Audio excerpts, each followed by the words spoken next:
الشيطان الرجيم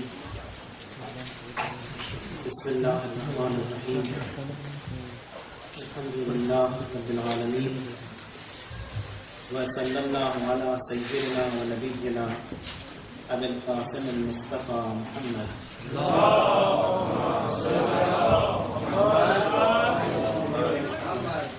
وعلى أهل بيته الأطيبين الأنجبين بهم نتولى ومن أعدائهم نتبرأ إلى الله. اللهم كن لوليك الحجة ابن الحسن صلواتك عليه وعلى آبائه في هذه الساعة وفي كل ساعة وليا وحافظا وقائدا وناصرا ودليلا وعينا حتى تسكنه أرضك توبا وتمتعه فيها طويلا.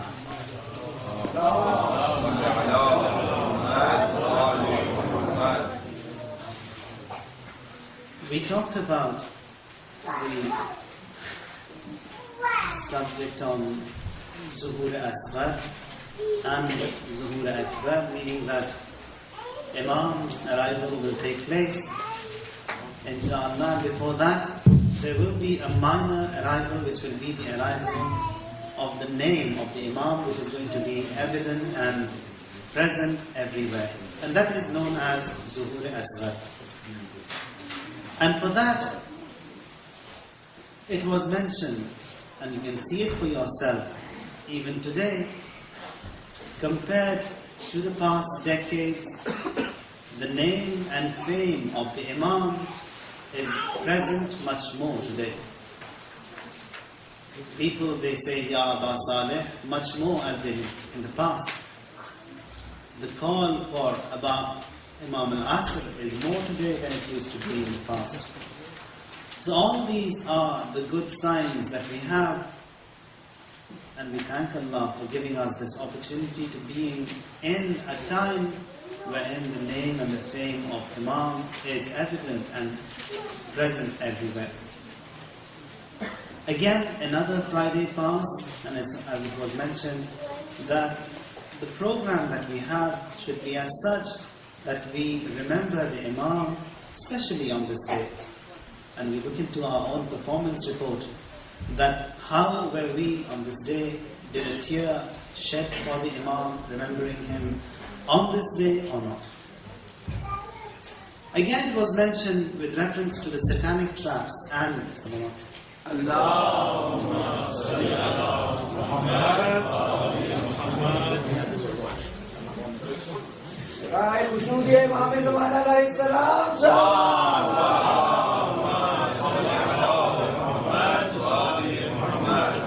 And again, it was mentioned regarding the satanic traps and the traps which Shaitan plays. And it was mentioned yesterday that Ma qutil al-Husayn illa fi saqifa. That if you look into the whole history, it wasn't as such that Abu Abdullah Hussein was killed on the day of Ashura. In the true sense, Imam was killed on Saqifa, the day when Rasulullah passed away, and when that majlis was held, that office was held, wherein the imamat was seized away from its rightful authority, which is Amir al-Mu'mineen. That day Abu Abdullah was killed. So it was in Saqifa. So the traps which Shaitan lays, Shaitan, he thinks for decades, centuries ahead. He doesn't look just like us a step forward. No, he looks far away. He has calculated everything, as it was mentioned the other day, with regarding the eatables that we have, the flavors that we have, and then all the other steps. Shaitan, he has a program for the next 30, 40 years, and he wants to make things that are haram today halal. For that, he can't do it in one go. He comes up with different tactics, with different conspiracies, makes flavorings haram, halal, and then the next steps until the thing itself comes, which is najis, and it becomes halal all of a sudden. And it was mentioned yesterday that the link that Allah Tabarak wa Ta'ala has created for us is based on love, is mahabbat. And that is available from his side, we have to try and do something so that we also relate in the same way with Allah Tabaraka wa Ta'ala. For that, many things are present. For example, one of them is Salatul Layl, Namaz al-Shab, the nocturnal prayers.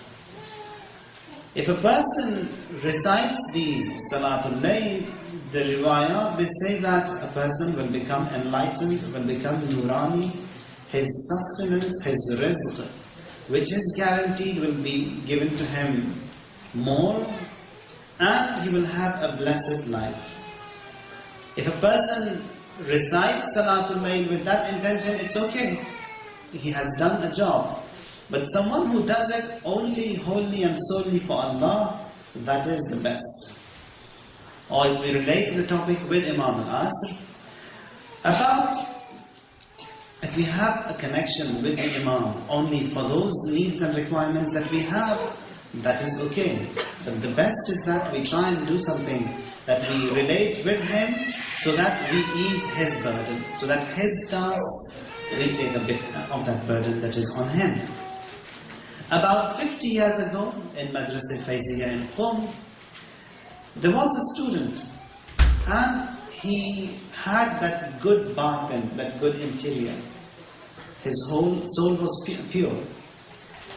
And he had that feeling that if he requests something from the 12th Imam, Imam will not decline his request. He will give it to him immediately. Now, bearing in mind, we have ahadith which say that you have to be so close to the Imam that the table salt that you have, which is the easiest and the cheapest stuff in your house, or the shoelaces that you have, which are the cheapest things that are present in your livelihood, you should be so close to the Imam that for that table salt and for the shoelaces, you ask him. That is, for every little thing, be in his service. Be in contact with him. Ask him. Approach him. So that way, a stronger connection and a link is created with the Imam. Says that once I was in desperate situations in home, no funds, no money, no food, wife, children to look after, and I found no way out. So I said to myself, I'll just list the things I need and ask them from the Imam. Starts listing his grocery list. Whatever he wanted at home, oil, food, rice, flour, salt, etc., etc. And the last thing he was writing down on his shopping list, he hears the door knock. And there is someone with an abba on his head with a carrier bag in his hand. He gives the bag to this person, says, this has been sent to you from the Imam. Now, having a connection with the Imam is good. But says that you want to relate to the Imam, don't bother him with these little things. Try to take the burden off him. Now, he will definitely give you, he is Kareem, Ibn al-Kareem, that is what his ancestors, his grandfathers did. Rahmatun lil Alameen in every aspect.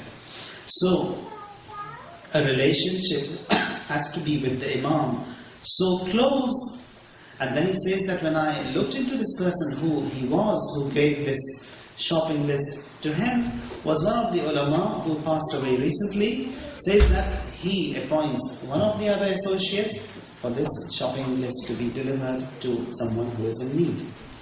So there is such a close circuit contact and bond of the Imam, especially to his Shiraz. And it was mentioned the other day and repeatedly that one of the reasons for that bond is, after all, we are his relatives. According to those ahadiths that were recited, that Shi'atuna qad khuliqu min fadili tinatina wa ujinu bi nuril wilayah. That they have been created with the leftover clay with which ma'asumeen were created. As a result of that, there is a special bond which we have with the Imam. Now, so the relationship that Allah has created with mankind, with His entire creation, is based on love. And again, the same thing is seen in the wasaya that we have from Ma'asumeen. They say that لِكُلِّ شَيْءٍ أَسَاسٍ وَأَسَاسُ الْإِسْلَامِ حُبُّنَا أَهْلَ الْبَيْتِ. That everything has a base, everything has a foundation. And the foundation of Islam is love for Ahlul Bayt. And if someone possesses that love for Ahlul Bayt, he is guaranteed, he is safe. Or elsewhere, in another report, a Shia, he travelled all the way to Medina to meet the fifth Imam Baqir alayhi salatu wassalam.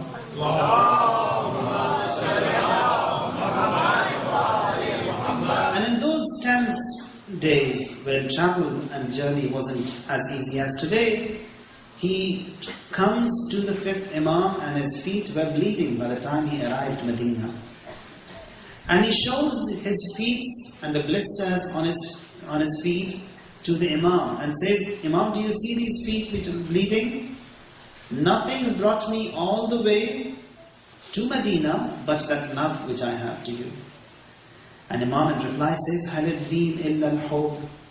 Deen, is it anything else but hope? It's love. Deen is love. Or elsewhere says, Halid deen illa al-hub wal-bughd. That deen, religion, faith, it's love and hate. So a person, if he has faith, he has love. That is the basis. لِكُلِّ شَيْءٍ أَسَاسٌ وَأَسَاسُ الْإِسْلَامِ حُبُّنَا أَهْلَ الْبَيْتِ. So if you have immense love to Ahlul Bayt, they too have the same love to you. As it was mentioned, that someone comes to the Imam and says that, Imam, do you love me? Imam says, look into your own heart. If you have the amount of love you have to me, I also have that to you. The same thing is seen in Ziyarat al-Yasin. So it is not just that basic love, that many non-Muslims do have that. Many a times you find Hindus, you find those who are not Shias, they cry for Abu Abdullah, they mourn for him, they respect him, even Christians, they do that.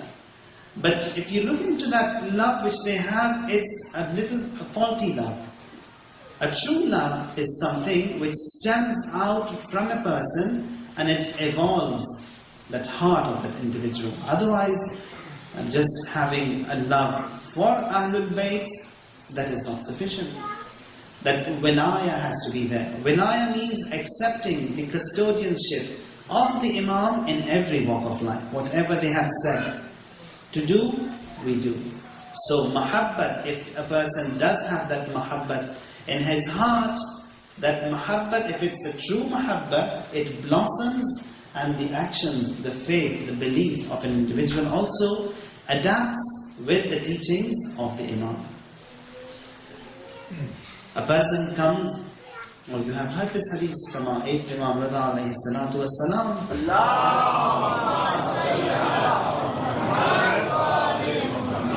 Says that kalimatu la ilaha illallah hisni, that when you say la ilaha illallah, this recital of la ilaha illallah, Allah says hisni, it's my fortress. Whosoever enters this fortress, amina min adabi, it will be protected from my adab, from my chastisement. But Imam says bishartiha wa shurutiha, but there are some conditions. With those conditions, and ana min shurutiha, and I, the Imam, is among its conditions. That is, without imamat, even la ilaha illallah will not be accepted. So it's as easy as that. A person, for him to have faith in Allah, having faith in Allah, in His justice, without nabuwwah, without imamah, or having faith in tawheed and qiyamah without imamah, that is incomplete. It's like having no faith at all. We can't have pick and choose in these aqaid. So it's one package. Now, if you look into and analyze this concept of tawheed again carefully, or concept of imamat again carefully, imamat is tawheed. Ma'soom, he teaches us how to be a muwahhid, how to have that faith in that one God. So, love and hate. Halid deen illa al-hub wal-bughd. Deen is nothing but love and hate.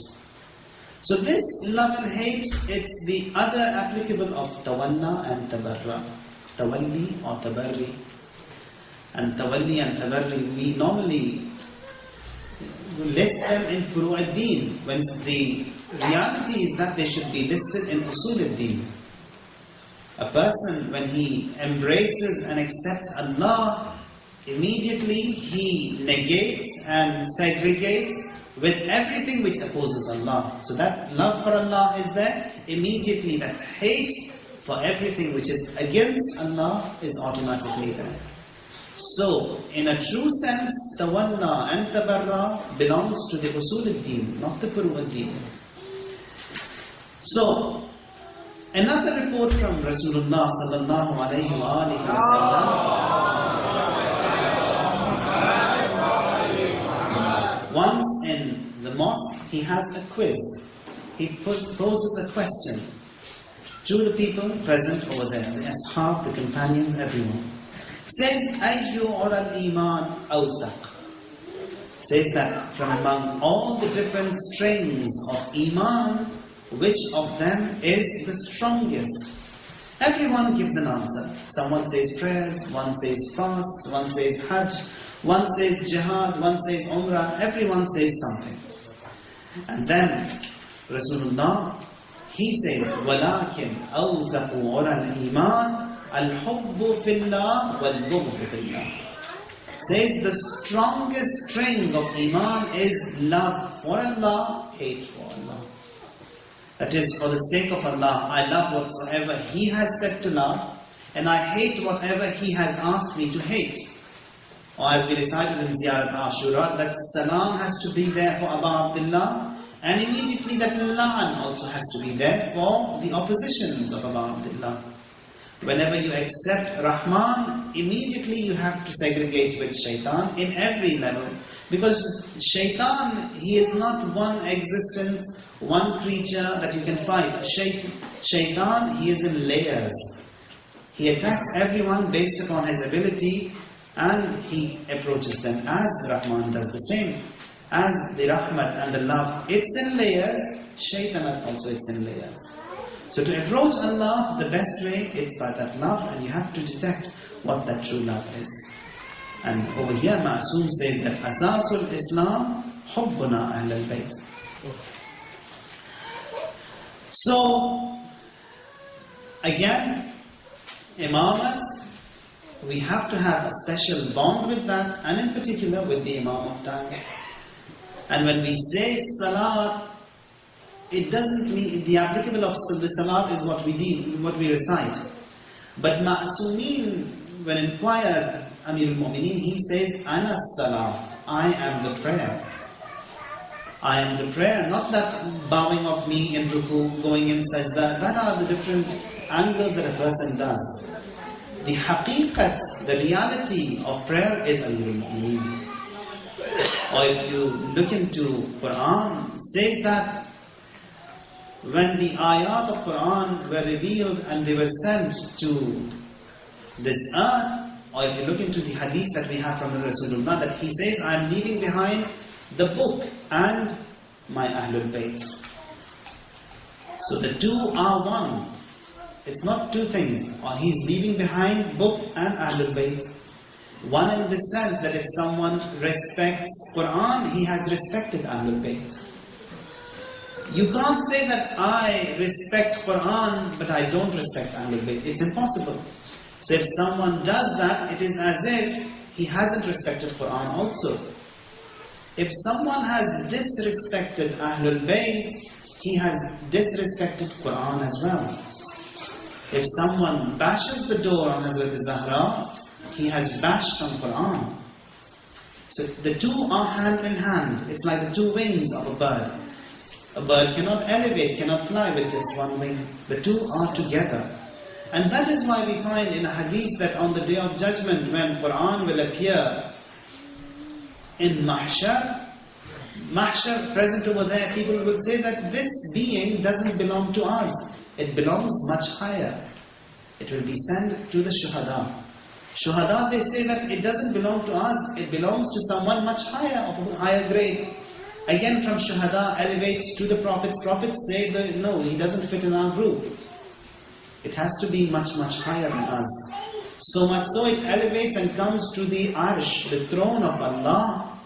And there it will be understood that is, and that Quran will start mediating and performing shafa'at for everyone present in Mahshar. And there it will be understood that wasn't Quran, that was the batin of Ali. That was the batin of Ma'sumeen alayhimus salam. So it is Ma'soom is the book. When we say Ali, Ali is the book. When we say Quran, Quran is Ali. And Ali, as Rasulullah has said repeatedly, that wherever you find Quran, Ali is there. Wherever Ali is there, Quran is there. Wherever Haqq is there, he is with Haqq. And these two never separate. You can't dissect them. You can't separate them. They are together one part, one existence. And that is why we find Ma'sumeen, they say that Anas Salat, I am the prayer. Anas Siyam, I am the fast. Or when our sixth Imam was inquired about Salat, he says, Nahnu Salat, Nahnu Siyam. That we Ahlul Bayt, we are the prayer. We Ahlul Bayt, we are the fasts. And that is why we find that Man lam yusalli alayhim la salata lahu, that whosoever doesn't recite as-salawat upon Ahlul Bayt, no salat is fine. Now, salawat means that salutation which we send. Salawat.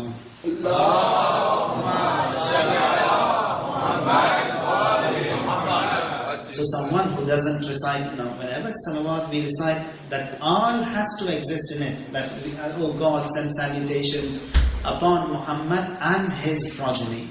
And if this progeny is taken away from that, that salawat also never elevates. It has no sense. So someone who doesn't recite this salawat, that salat of his, which is the prayers, that also it's not acceptable. And if someone, when he recites his prayers, and he forgets to recite that salawat in his tashahhud, that namaz also is batil. He has to make it over again. So it's so much strong that without Ahlul Bayt, without that salawat of them, for them, even in prayers, that prayer becomes batil. So, لَيْسَ الدِّينِ إِلَّا الْحُبِّ وَالْبُغْضِ. Deen, it's nothing but love and hate. And that love for Allah and everything which sits against Allah, that has to be opposed. And the same thing can be seen in the in Ayatul Kursi. We say that وَالَّذِينَ كَفَرُوا أَوْلِيَاؤُهُمُ الطَّاغُوتُ يُخْرِجُونَهُمْ مِنَ النُّورِ إِلَى الظُّلُمَاتِ. That those who embrace kufr, their awliya are the taghut. يُخْرِجُونَهُمْ مِنَ النُّورِ إِلَى الظُّلُمَاتِ. That someone who accepts the wilaya of taghut, wilaya of shaitan, Allah, He puts him away from nur, He exits him, and he comes into darkness in zulumat. So as we have a wilayat for Allah, there is a wilayat of shaitan as well. And someone who embraces, there is a hadith which says that a person, when he is born, the surface of his heart is crystal clear, white. And the moment he sins, a black spot appears on that heart. If he sins, that black spot is there. And if he repents, says sincerely, Allah, He wipes it out, erases it. And if he doesn't repent, that black spot becomes larger and larger. And due to excessive and continuous sinning, a time comes when that heart becomes black. And that time nothing can be done. خَتَمَ اللَّهُ عَلَىٰ قُلُوبِهِمْ وَعَلَىٰ سَمْعِهِمْ وَعَلَىٰ أَبْصَارِهِمْ غَشَاوَةٌ وَلَهُمْ عَذَابٌ عَظِيمٌ. If that heart becomes dark, if that heart becomes black, we cannot do anything to that. So that's why we are said that constantly a person should be repenting. And we shouldn't say that we haven't done anything wrong today, so we don't say sorry to Allah. We are drowned in sins. Although we may not be committing sins, but the reality is that we are all drowned in sins. And the definition of sin that was mentioned, anything that distances us from Allah, that is a sin. So, again it was mentioned in the earlier days that these sticks, these kicks, or these things that come around during our lifetime, we have to analyze them. That why did that happen? Why did that kick? For example, the camel which kicked Sheikh Hayder Shirazi. Why did he kick? So why is we have to look into them? We just shouldn't walk away from those issues easily. Because the whole idea is that we have to train ourselves throughout our life. Reporting from Ayatollah Sheikh Hassan Zadeh Amuli, who is among one of the greatest ulama of the Shia world, living in Qom, says about 30-40 years ago, when it was summertime and it was hot in Qom, people they used to travel to the cooler places, and he travels to Amul, about 400-500 kilometers from Qom. And his daily schedule was there. In the mornings he used to teach, in the afternoons he used to rest a bit and again continue with his study. Says once he comes home and it's hot, he is dead tired and he wants to have a little nap, and the moment he lies down, the kids they start running around in the house. He gets angry. Now, people of that caliber, when they get angry, it's not like our anger, not like our rage. His tone changes, for example, and then tells them off, the children. From that moment he becomes restless. That why did I tell these children off? Why did I scold them? Why did I change my tone to them? Immediately goes to the market, gets some candies, some sweets for them, so that the children, they are happy with him and pleased with the father. Says no, it's more than that. First of all, why did I get angry with them? Travels all the way from Amul to Tabriz, about 2,000 kilometers.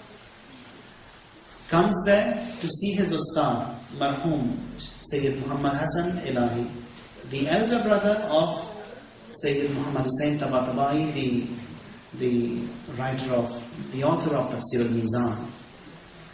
He comes to his house and knocks the door, and he is amazed to see his student after such a long time and from such a long distance. And then the Ustad says to the student that I was writing a note to my younger brother in Qom. What was the note?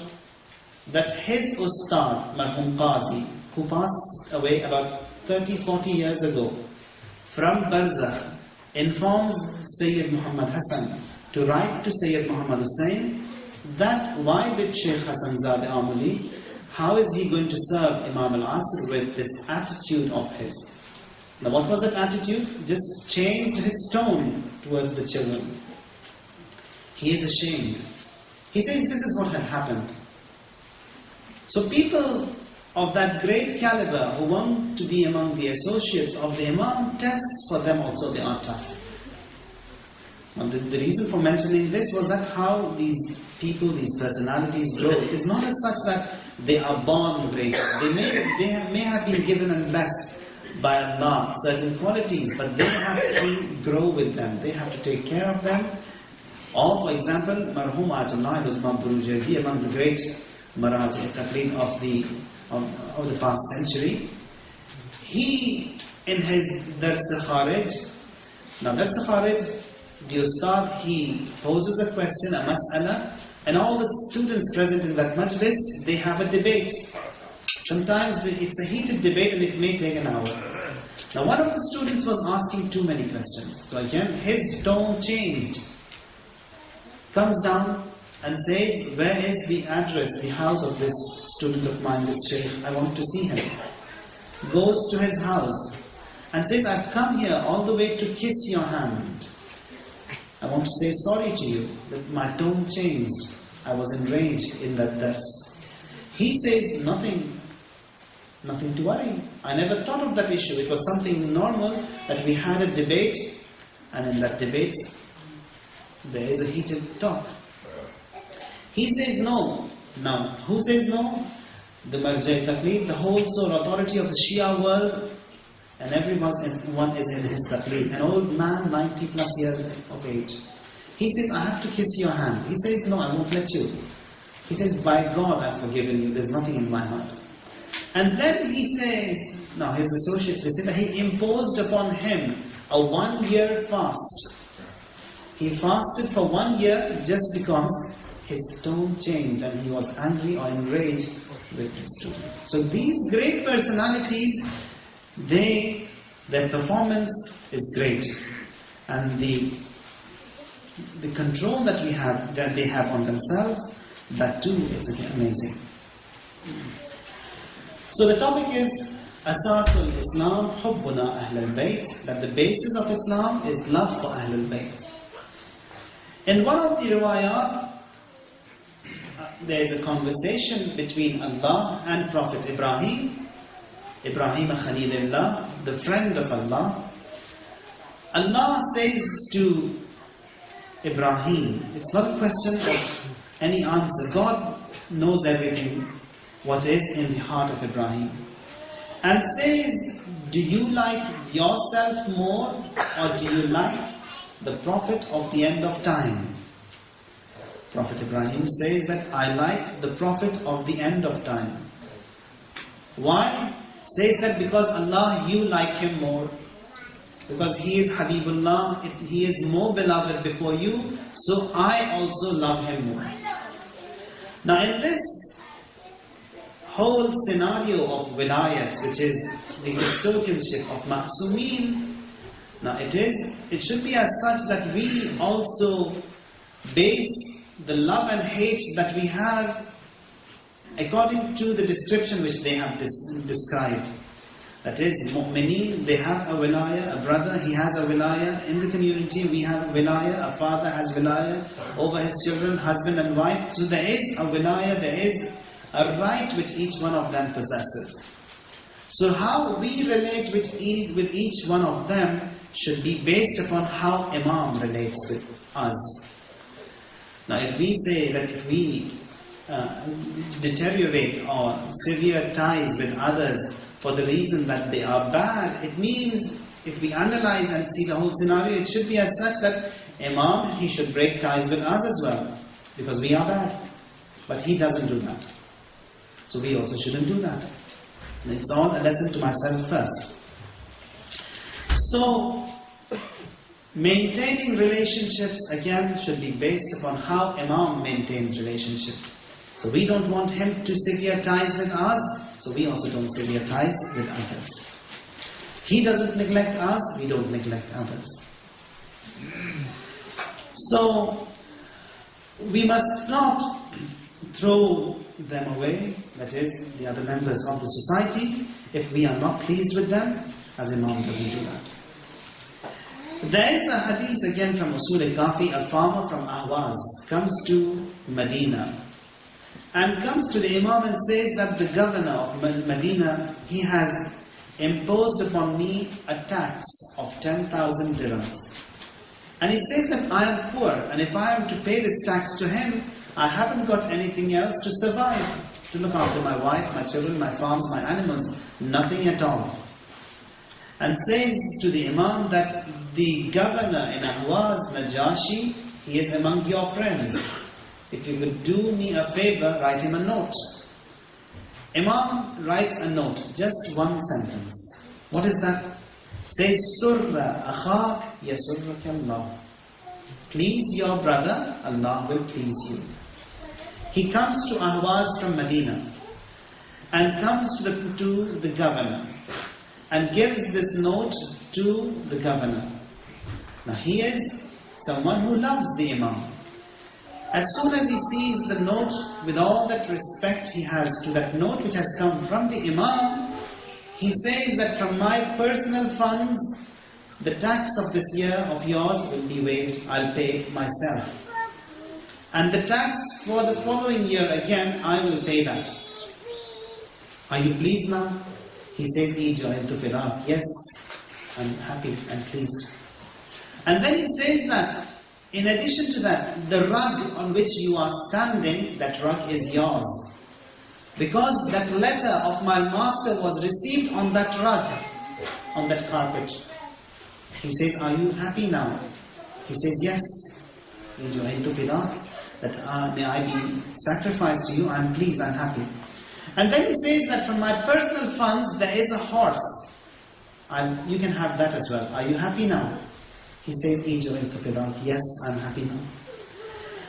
And then it so happens that after a few months, this person, this farmer, he visits the Imam again. And says to the Imam inquires what happens, and he says that, "Imam, this friend of yours, he was amazing. Beyond my expectations, I thought something, he might reduce it, or he might give me a little bit of a discount in those taxes, but he was an amazing person. He paid the taxes for my first year himself." And he sees the Imam is pleased more than this person, this farmer himself. And the more he said about his friend, the more happy the Imam became. And then it says to the Imam, it seems as if I got happy, my problems were eased, but it seems that you too are happy. And Imam in reply says, "Ee wallah, laqad sarra Allah, wa qad sarra Rasulullah." That by God, by his action, that one person, he has pleased Allah, he has pleased his Rasul as well. So based on that love and hate which mu'mineen have, the performance of an individual is checked. The same thing is with this Ashura. Ashura plays an important part in the uplift of a person. Again, the battle of Ashura is the battle of love and hate. It's all based on that love, that Asasul Islam, Hubbuna Ahlul Bayt, laysa, that nothing but hope and boast. When the Ashura can evolve us so much, the same thing is with Fatimiyya, that when we sit and mourn for Hazrat Zahra, that too evolves an individual a lot. So if Ashura has got that ability, Fatimiyya has got a bigger and a mightier and a stronger ability which evolves, and that is because as she is the mother of Abu Abdullah, the ayyam that are related to her are the mother of the days, mother of Ashura in a sense. And again, if you look into this battle of Ashura, it wasn't an armed battle as such. Or again, if you analyze it, the war takes place, it wasn't meant for a war. Or if Imam had the intentions that he is heading to fight, he will never take his wife and children. Now, having wife and children in a battlefield, it's danger zone, or it is as if putting yourself into danger. So, according to the worldly calculations, it was a war which was definitely to be lost. The same thing was during the time of Amir al-Mu'mineen, that the conspiracies of the Mala'in at that time were such that they just, after Rasulullah, they wanted to fight Amir al-Mu'mineen. They said that if we fight him, we will win, he will lose. And even if we don't fight him, and if we just create that fright in the community, again we have won. So in both cases, whether they were to come and fight Amir al-Mu'mineen, or whether they were to create that fright in the community, in both cases they were to win. But how everything changes, the scenario changes, both in Karbala and during the time of Amir al-Mu'mineen. So in other words, it was a fight, a battle of values. He fought for values, again, he and she, they fought for values. So the conspiracies were such that they wanted to fight Amir al-Mu'mineen, they come to the door, and there, when someone knocks the door, it is normally the husband or the male gender present in the house, he goes and opens the door. And they were waiting for Amir al-Mu'mineen to come and open the door, to attack him, to take him, and to do what they wanted to do. But how come everything evolved over here, changed over here, and Zahra, she has to open the door. Now when she opens the doors, what the tactics, the conspiracies they were all in vain. They wanted to fight him, they couldn't fight him. Now over here, when she opens the doors and they attack her, it's their evil existence which is being portrayed and seen by the world more. And one more thing to be borne in mind over here is that Amir al-Mu'mineen, he is the Imam of time. He knows what is happening, the knowledge, the ilm which he possesses. Now, did he not know that they have come to bash and to attack the door, and at that time the wife is going to be killed, she will be hurt? He knew that. The instructions before Rasulullah passed away, when Jibreel came, says that I want this house to be evacuated, no one to be there, just Ali and Zahra. Jibreel says, these are the instructions to you, Rasulullah. And after you, the instructions to Ali are as such. He accepts, says patience. And when he says that the instructions to Ali, further instructions are that, he faints. And when inquired, says that the instructions were that Zahra is going to be attacked. Again over here, Imam, he is the Imam. And when he is allowing Zahra to open the door, it means that he is signing the certificate of her Shahada, allowing her to open the door. And the riwayat, they say that when they attacked the house and they set it ablaze, she was pregnant. That fire was thrown into the house even from below the door, and when she bent down to protect her child, her face also got burnt. The same thing is seen on the day of Ashura, that when Abu Abdullah was saying, one after the other, the people, the ashab, the companions, they come to the Imam, for him to sign their certificate of Shahada. That is, if Imam permits, only then that Shahada is going to be accepted. And Imam signs those certificates of Shahada for each one of them. But when it comes to his own family members, it was immediately there and then. But for the others, they had to plead.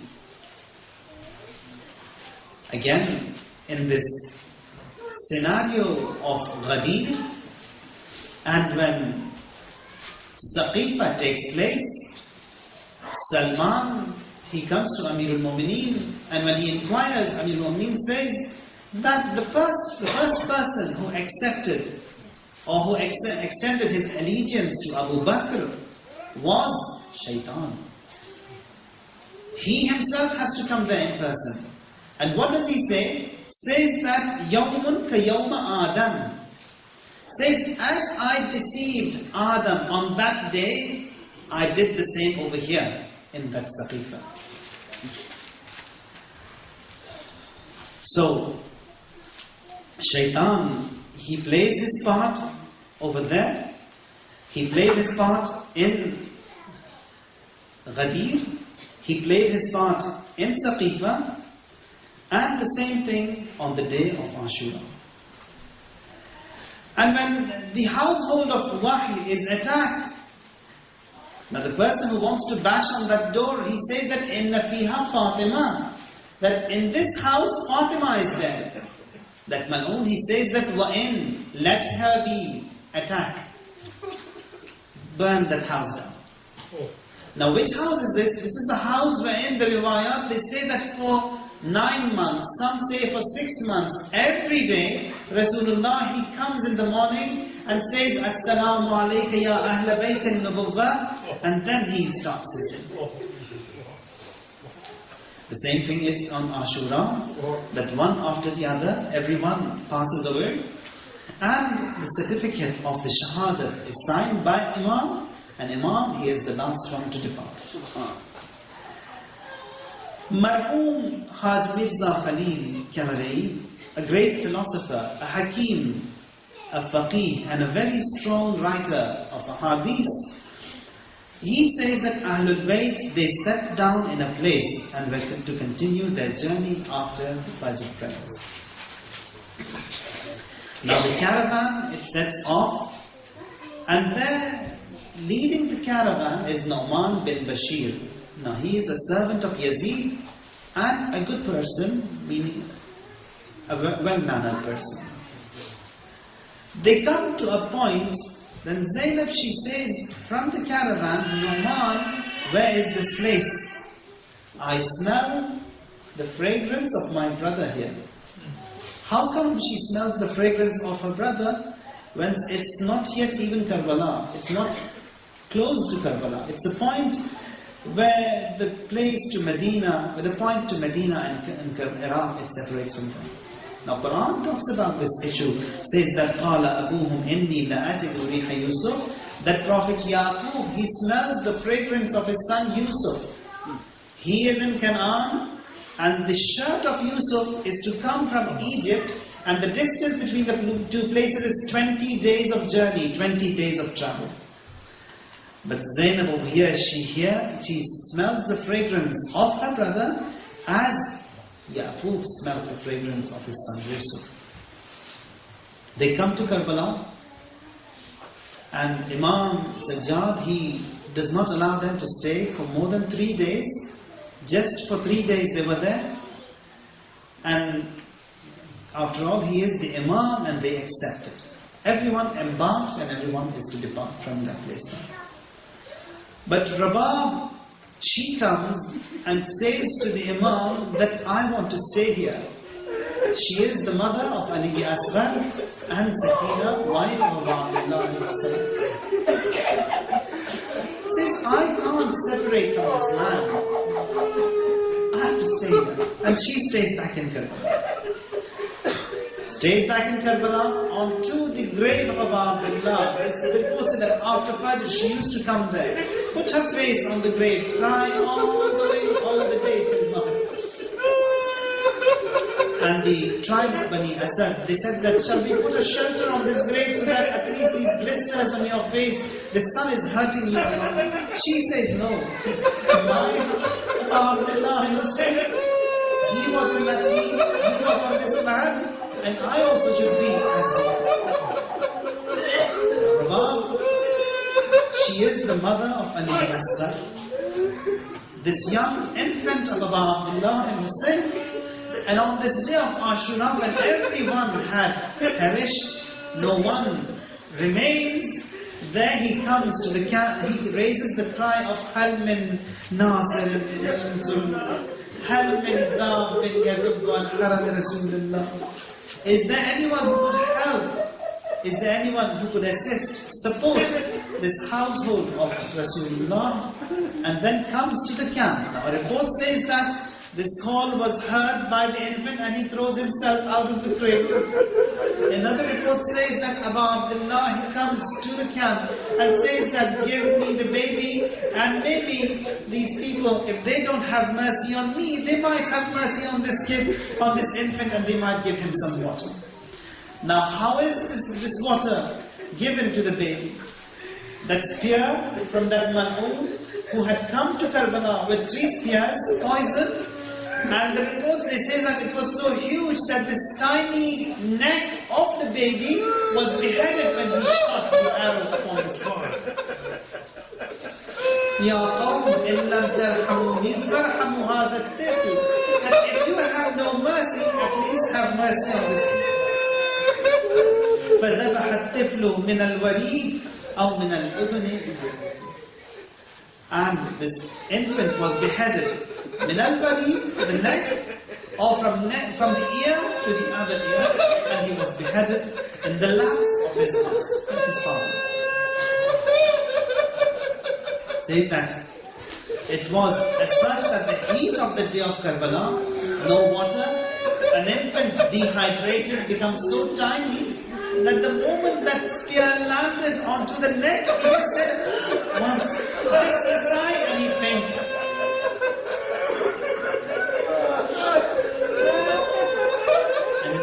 That we have from Sakina says that Shi'ati mahma shariftum ma'a azmin fandibun. That my Shia, whenever you drink a sip of cold water, do remember. أو سمعتم بشهيد أو غريب فانتبهوا. Or if you listen to the call of a shaheed or a ghareeb, do remember. Says that ليتكم في يوم عاشوراء جميعا تنظروني, that I wish you saw me on the day of Ashura. كيف أستسقي بطفلي وأنا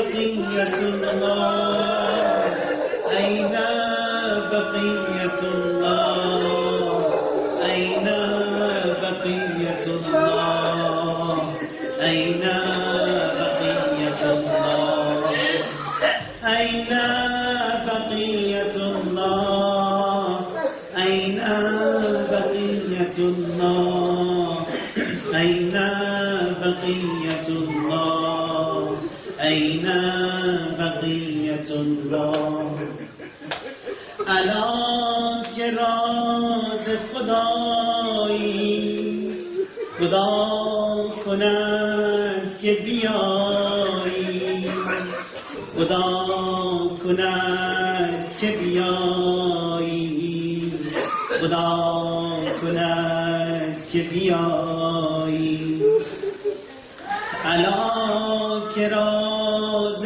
خدایی خدا کند که بیایی خدا کند که بیایی خدا کند که بیایی تو نور غیب نمایی خدا کند که بیایی خدا کند که بیایی شب فراق تو جانا خدا کند به سراید سراید و تو برایی خدا کند که بیایی دمی که بی تو سراید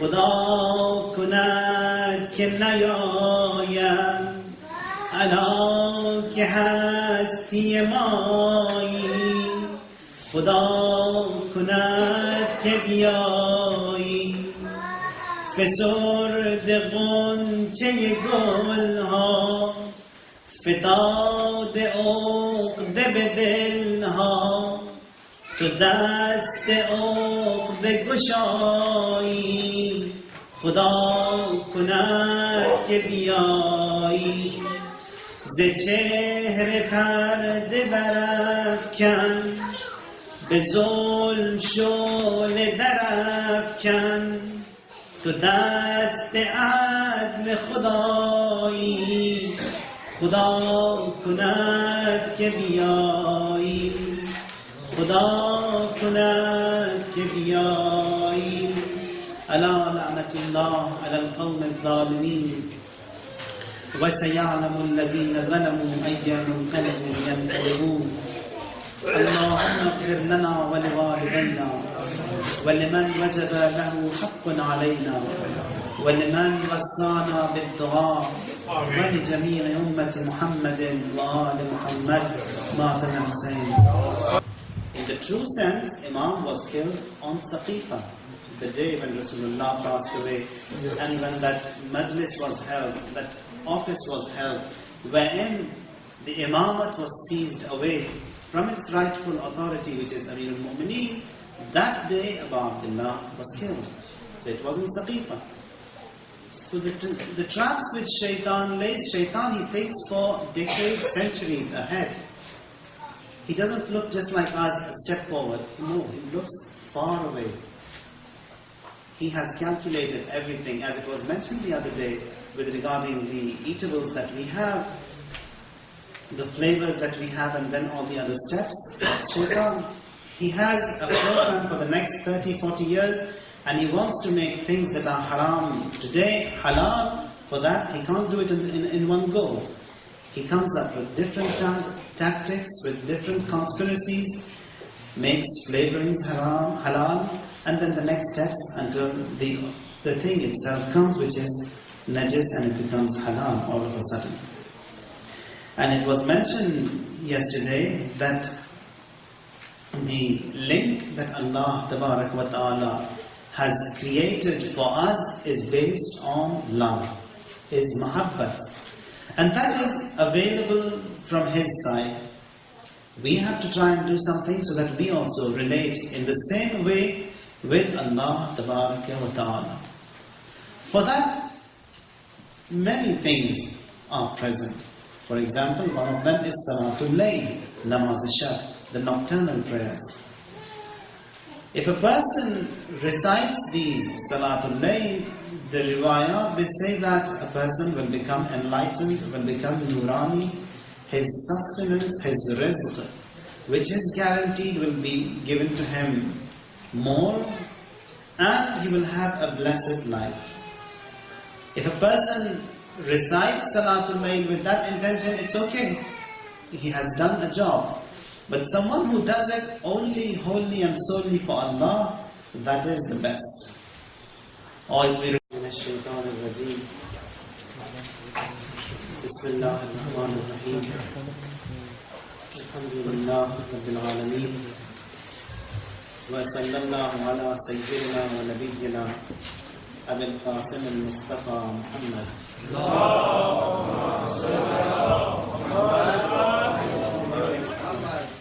وعلى أهل بيته الأطيبين الأنجبين بهم نتولى ومن أعدائهم نتبرأ إلى الله. اللهم كن لوليك الحجة ابن الحسن صلواتك عليه وعلى آبائه في هذه الساعة وفي كل ساعة وليا وحافظا وقائدا وناصرا ودليلا وعينا حتى تسكنه أرضك توغا وتمتعه فيها طويلا.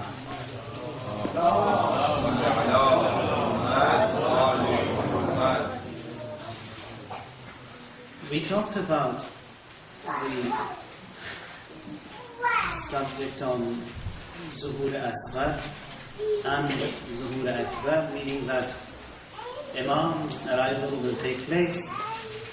Inshallah, before that, there will be a minor arrival, which will be the arrival of the name of the Imam, which is going to be evident and present everywhere. And that is known as Zuhur Asghar. And for that, it was mentioned, and you can see it for yourself, even today, compared to the past decades, the name and fame of the Imam is present much more today. People, they say, Ya Aba Saleh, much more as they did in the past. The call for Aba Imam al-Asr is more today than it used to be in the past. So all these are the good signs that we have, and we thank Allah for giving us this opportunity to be in a time wherein the name and the fame of Imam is evident and present everywhere. Again, another Friday passed, and as it was mentioned, that the program that we have should be as such that we remember the Imam, especially on this day. And we look into our own performance report, that how were we on this day, did a tear shed for the Imam, remembering him on this day or not? Again, it was mentioned with reference to the satanic traps and salawat. Allahumma salli ala Muhammad. Right, Khushnudi Imam Zaman alayhi salam.